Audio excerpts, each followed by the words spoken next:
สบายดีพี่น้อง FC เบอร์สุขุสุพลเนาะว่า FC ทั้งฝั่งลาวฝั่งไทยและต่างประเทศ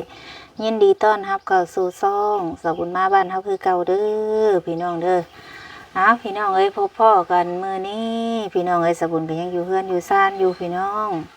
ยังบ่ได้ออกไปไสอยากออกไปอยู่พี่น้องเอ้ยทางสบุญก็อยากออกไปข้างนอกอยู่แต่ว่าตอนนี้ก็ยังเบิ่งอาการของพ่อสุกไส้พี่น้องเอ้ยเรายังบ่หันเมื่อวานนี่ก็พาเราไปตัดฝ่ายหรือว่าตัดใหม่แหละตัดออกแล้วพี่น้องเอ้ยเอาออกเป็นทีเรียบร้อยแล้วตัดใหม่เมื่อวานมาก็รู้สึกสีเครื่องแล้วเนาะเพราะว่าเพนี่รวมทั้งผ่าตัดเริ่มเมื่อผ่าตัดนี่คือ9มื้อนี้พี่น้องเอ้ย9มื้อนี้เฮาพาเราไปผ่าตัดนี่วันที่10เดือนมิถุนายนพาเราไปผ่าตัดมื้อนี้กับวันที่19วันที่19 20 21 22 23 24 25 26ยังอีก6มื้อมื้อนี้เป็นมื้อวันอาทิตย์หน้านี่ก็แม่นว่ามื้อหมอนัดวันที่26พี่น้องเอ้ยเพิ่นนัดไปอีกไปกวดคืนเพิ่นว่าเพยังมันดีขึ้นบ่หรือว่าจังไดเพิ่นว่าเนาะเฮาก็สิพาเราไปเนี่ยเมื่อวานนี้เฮาพาเราไปแก้ไหมเมื่อวานนี่พี่น้องเอ้ยคันว่าความเจ็บเป็นนี่พี่น้องเอ้ยกันได้เข้ามาแล้วก็ผ่าตัดแล้วก็เพื่อเราสิดีสิเศร้าเพื่อสิหายเป็นปกติตอนนี้ก็ไข่ในอยู่แต่ว่ายังกินข้าวต้มอยู่พี่น้องเอ้ยยังกินข้าวต้มแล้วก็ยังกินไข่ลวกอยู่เดี๋ยวนี้ก็ได้ให้เรากินลวกให้เรากินทุกมื้อได้ต้มข้าวเนาะอันนี้ก็มื้อนี้บรรยากาศมีแดดพี่น้องเอ้ยแสงแดดมื้อนี้มีแสงแดดอยู่ในเฮือนเนาะอยู่เฮือนบ่ได้ออกไปหน้าส่วนลูกชายออกไปหน้าพี่น้องยังบ่ทันมาอยู่ว่าอยากออกไปข้างนอกพี่น้องเอ้ยลูกชายยังบ่ทันมาแต่หน้าเพราะว่าไปนอนหน้าเปลี่ยนป้าตั้งแต่พอผ่าตัดแล้วก็มีแต่ไปแล้วก็ได้ไปหน้าแล้วก็กับป้าเปลี่ยนกันอาการของเพิ่นเป็นจังไดเด้ยินแต่เสียงย่างสวดอยู่แม่นวะเฮ้ยมาพี่ดูมาเบิ่งดูเป็นจังไดใส่อยู่ทางใดแหละย่างมาเบิ่งดูเป็นจังไดแข็งแห้งแล้วบ่ทายาพี่น้องทายาให้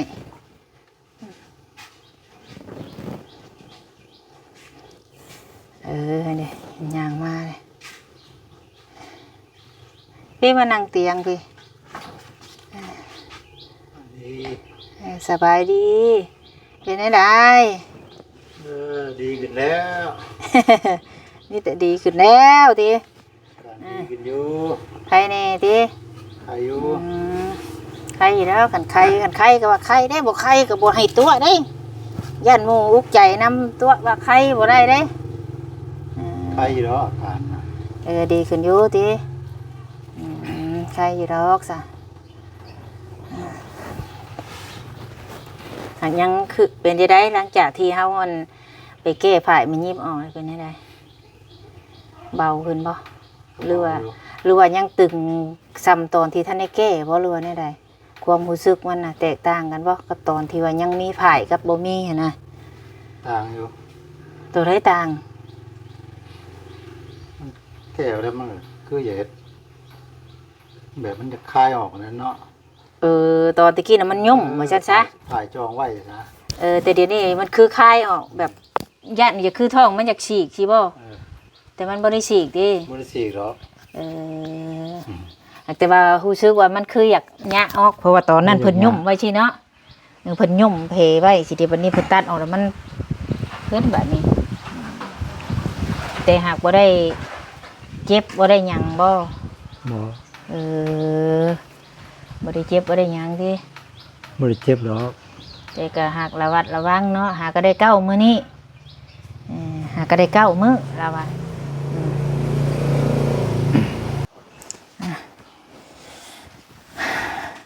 รู้สึกว่าดีขึ้นหลายอยู่ติดีขึ้นหลายอยู่กินข้าวเด้เป็นนี่ได้อิ่มอยู่บ่ ก็อิ่มคักคือคนเฮาบ่เป็นหยังก็บ่นั่นแหละ แต่แบบว่ามันเบาเนาะ กินก็กินพออยู่ได้ซะ ค่อยกินไปนะเดียวก็เศร้าเองเนาะเดี๋ยวค่อยดีค่อยเศร้าเพิ่นก็บ่ได้ปาดแต่เฮาผู้เดียวเด้เพิ่นก็ได้คนก็เศร้าไว้เพมันแห้งอยู่แล้วเนาะเบิ่งเพแห้งอยู่พี่น้องเองหมอเพิ่นบอกว่าถ้าว่าเพบ่แห้งหรือว่าอีหยังเพิ่นก็ให้ไปก่อนมื้อที่เพิ่นนัดก็ได้เพิ่นน่ะแต่ว่าอันนี้เพแห้งเนาะความหมายเพิ่นบอกว่าเพนี่มันเปียกแล้วมันเป็นหนองเนาะเพิ่นว่าเนาะตอนน่ะแล้วบ่ต้องรอฮอดพุ่นเพิ่นน่ะแต่ตามที่เบิ่งนี่ว่าแห้งเนาะ แห้งอยู่ พี่อันตัวนี้เช่ากับเช่าคือกันได้พี่น้องหูดังแล้วสายที่เพิ่นแย่เข้านะพี่น้องมันคือบาดเนาะ บาด มันงัดเลย เออ แย่เข้าไปแล้วก็ติดงัดสายงัด เออเพิ่นงัดแห้งเจ้าก็บ่เว้าเพิ่นว่า โอ้ยว่ากดมันแบบนั้น จนอันนี้บาดเบิดนี่อันนี้บาดขึ้นสิเออ ไผก็ว่ามันบาดกับทุกคน อืม มันกดมันนั่นมันจะคมสิบอก เดี๋ยวก็ดีก็เศร้าเองดอกมื้อนี้ก็กินไปแล้วข้าวกับข้าวต้มมันกับข้าวต้มกินหยังปลาเนาะเพิ่นกินได้ปลาหยังเนาะปลานิ่นบ่มันกินได้ฟังเบิ่งกันว่าลำไส้ดี มันบ่มีมันแบบบ่เป็นพยาธิมันชื่อไม่แต่บ่แม่นของแข็งว่าซั่นซะ ก็แต่บ่แม่นของแข็งเนาะตัวใดเฮากินได้คือเพิ่นบอกนี่ให้พังเบิ่งก่อนให้เวลาเฮาไปหาหมอบัดนี้ก่อนว่าหมอเพิ่นสิแนะนำแนวใดหันนะ กลับมาอีกวันนี้ แม่นให้เพเจ้านี่ให้มันนั่นกูนี่ก่อนแต่ว่าเจ้าย่างนี่เวลาย่างมันตึงบ่มันตึงบ่เวลาเจ้าย่าง เวลาย่างนะ อืม มันก็จะติงท้อง เจ้าอย่าไปกบเด้อย่างให้ปกติเจ้าบ่ต้องย่างไว้เวลาย่างอย่า คั ไป นท้ ก อง บ ตี นะ มันก็จะปวดคันเวลาย่างท้องมันสิยึกแล้วมัน ค ก็ อย ปวด ย่างผู้ลังคนย่างที่บ่ไปเฒ่านานน่ะก้มเลยก็มีอะนะถ้าเจ้าย่างก้มบัดเจ้าเช้าก็ก้มแล้วบัดนี้มันเงยเจ้าต้องย่างให้ปกติ คือเฮาเคยย่างนี่คันเฮา คันเฮ็ดชีสิงตรงก็คือจังว่าเข่งๆนะ เข่งกะย่ามันเฮาย่างปกติเขาเจ้าเฮ็ดสิเวลาเจ้าบัดเช้าเจ้าก็สิเป็นสิเลยแล้วบ่ได้คืนเด้เนี่ยตามที่ได้ยินเขาว่านะ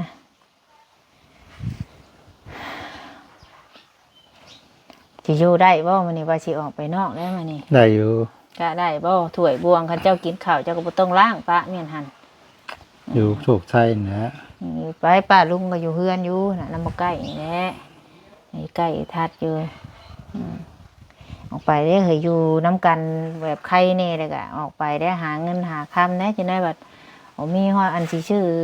ใช้แรงใช้ง่ายได้บ่ได้หาจะได้หัวเยอะเข่าอีกเข่าเบิดป้า น้ำหนักเพิ่นลดลง10 กิโลเพิ่นว่า ตะกี้น้ำหนักตอนได้เจ้าติดตอนได้บ่76นะ 76มัน78 78ตอน ตอนสิออกหน้าน่ะตอนสิลงเฮ็ดหน้าน่ะ76 โอ้ตอนสีดำหน้านั้นน้ำหนัก76 77 76 77 2นี่แล่นสองอันนี้ บัดเดี๋ยวนี้ได้จ้ะ 67 67แล้วน้ำหนักเราลดลง10 โล น้ำหนักลด10 โลซ้ำแตะเก้านะซ้ำปกติแต่เก้าเจ้าตะกี้อันนี้ แต่ก่อนแต่4-5-6 ปีขึ้นหลังอธิซ้ำนี่แหละ6-7 เจ้า ปี หา ขึ้นห ก็ ลัง ตุ้ยขึ้นปีนี่เลยตุ้ยแห้งนะน้ำหนักก็70ปลายนะวันนี้ลดลงแล้ววันนี้ อยากตุ้ยคือเก่าบ่ คันมันบ่เมื่อยก็เดี๋ยวก็ได้กินปกติดอก มันลงแฮงมันก็เลยเมื่อย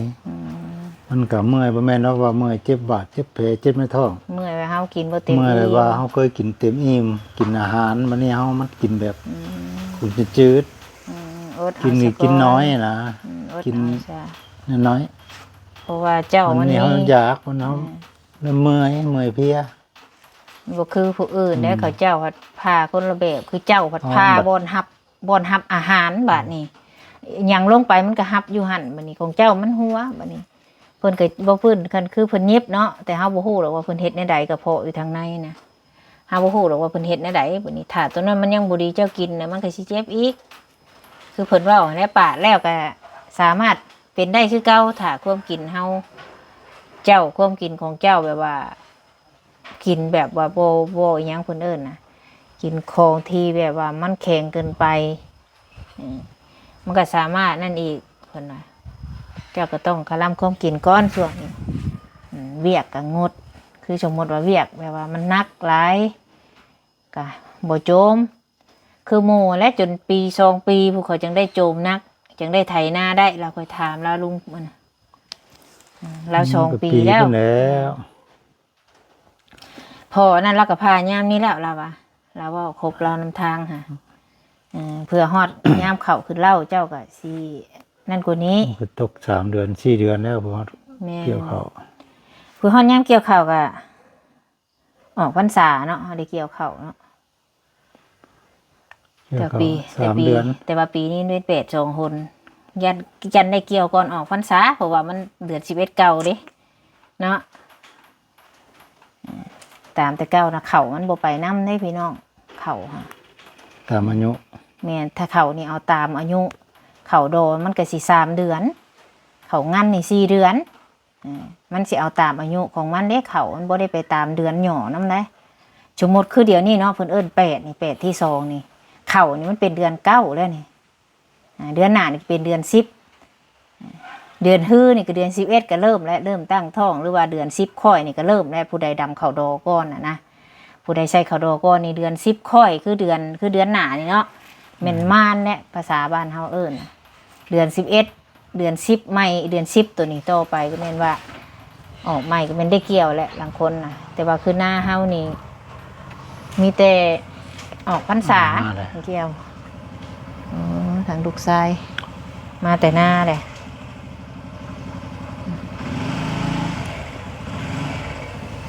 มาแต่หน้ารุงปุ่งป่วย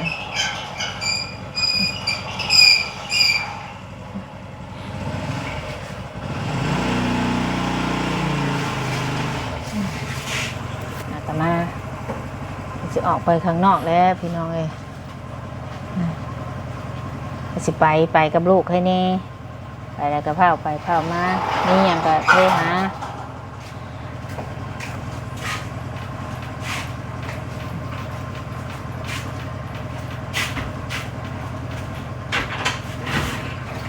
3 มื้อนี่ได้เดทเนาะ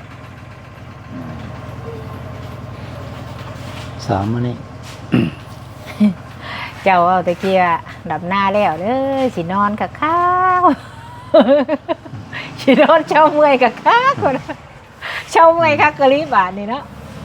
เช้าเมื่อยวันนี้บ่คักแล้วเจ้าบ่คักว่าข้าวกับหมูเฮ็ดให้กินเชื่อกับหมูชักให้บาทนี่สักก็บ่อยากพ่อหรอกแบบนี้นะบ่อยากพ่อที่เอาความสุขแบบนี้ความสุขเลยกินกับหมูเฮ็ดให้พรต้องกินมีเหงื่อมีแห้งเนาะเหงื่อมีแห้งนอนพักผ่อนใครแน่แบบ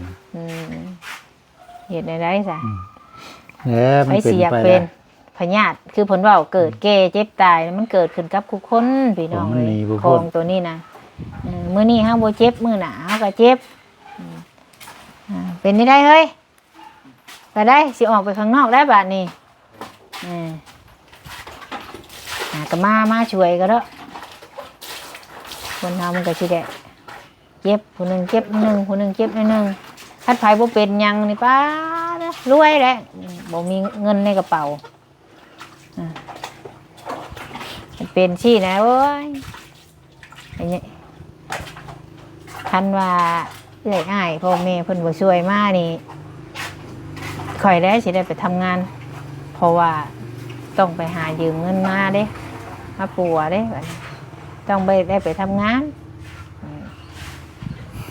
แต่บ่ฮู้ว่าไผสิรับบาดนี้เนาะยิบผ้าก็สิยิบบ่เก่งเด้บาดนี้บ่เห็นหุ่งเด้ใส่แว่นมือก็สั่นนะสั่นแง่เข็มก็บ่ถึกแล้วบาดนี้ได้ขาดกะเชไป เว้นลืมเอางานบ่จัก จังว่าจะว่าลืมแล้วบ่จะบ่ลืมดอกแต่อาจสิบ่ไหวเพราะว่าเฮาบ่ได้เฮ็ดมา10กว่าปีก็ถึงสิบ่ลืมแต่ว่าอาจสิบ่ไหวเพราะว่าเฮาบ่ได้เฮ็ดเด้แต่กี้เฮาตื่นมาเฮาก็เฮ็ดแต่แนวเก่าตื่นมาก็เฮ็ดแต่แนวเก่ามันก็ชินมือแต่เป็นนี่ก็ยังเป็นบ่ลืมแต่หากยันซ่าซ้ำแล้วไปเฮียนงานใหม่เนาะหยิบส่งยีนได้พี่น้องส่งคือเฮานุ่งสิได้นี่ไปหยิบสมือนี่คือสมัยใดเพิ่นก็บ่ได้ยังเอาดอกตะกี้ช่วงเฮาอยู่ตะกี้คือบ่มีเนาะเฮ็ดบัตรMOUอยู่เนาะ บ่มี บ่ได้มีเด้สมัยเฮาอยู่ตะกี้บ่เคยมีคือบ่เคยได้เฮ็ดจักเทื่อแล้วก็บ่เคยเห็นว่าเพิ่นถามเนาะก็สิว่าบ่มีนี่เฮาเฮ็ดงานนี่ก็เฒ่าแก่ก็บ่เคย บ่ ถาม มีบริษัทคือเดี๋ยวนี้ เดี๋ยวนี้มีครบเบิดเดี๋ยวนี้ใบแต่งงาน มีบ ใบ ริษัทรั ทะ บ เบีย เฮ็ น ด สมรสใบยังเฮ็ดได้เบิดซุมื้อนี้ ยกสมัยมัน ตามยุคตามสมัย ความสะดวก บัดคนก็คือบ่มีสมัยใหม่นี่เนาะแบบว่าเฒ่าลอกคราบมานะเปลี่ยนสมัยนะโอ้เฒ่าแล้วเป็นพญาติแบบเปียเอาปั๊บบาดนี่ก็สิมีบ่เนาะ ปั๊บสภาพคนนะคือตักแตนนี่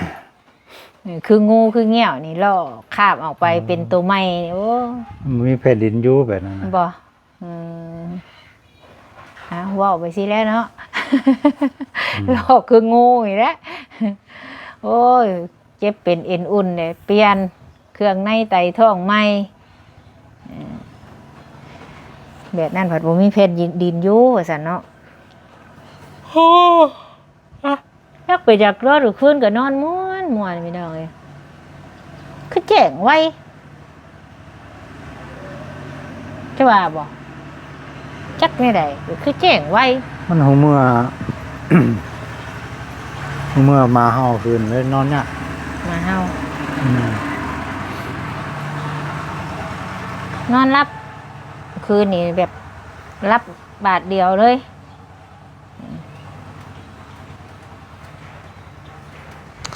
พี่น้องเอ้ยมื้อนี้ก็บ่มีหยังหลายดอกมานั่งลมกับพ่อสุขไสถามอาการมีหยังเล่านี่แหละอัปเดตอาการเล่าให้ทางเอื้อยทางอ้ายให้ทางพ่อทางแม่เพิ่นหรือว่าทาง FC เนาะผู้ที่เพิ่นติดตามเฮานี่แหละผู้ FC เพิ่นก็ติดตามอยู่เด้อสาบุญเอ้ยซั่นเนาะทางศูนย์ก็ขอบคุณทุกคนที่ติดตามแล้วก็คอยให้กำลังใจแล้วก็ขอบคุณเอื้อยอ้ายแม่พ่อทุกคนที่ซอยเรือเข้ามาแล้วก็คอยให้กำลังใจมาโดยตลอดเนาะขอบคุณในหลายเด้อคลิปนี้ลาพระจากพี่น้องพอกันในคลิปหน้าคลิปนี้สำบายดี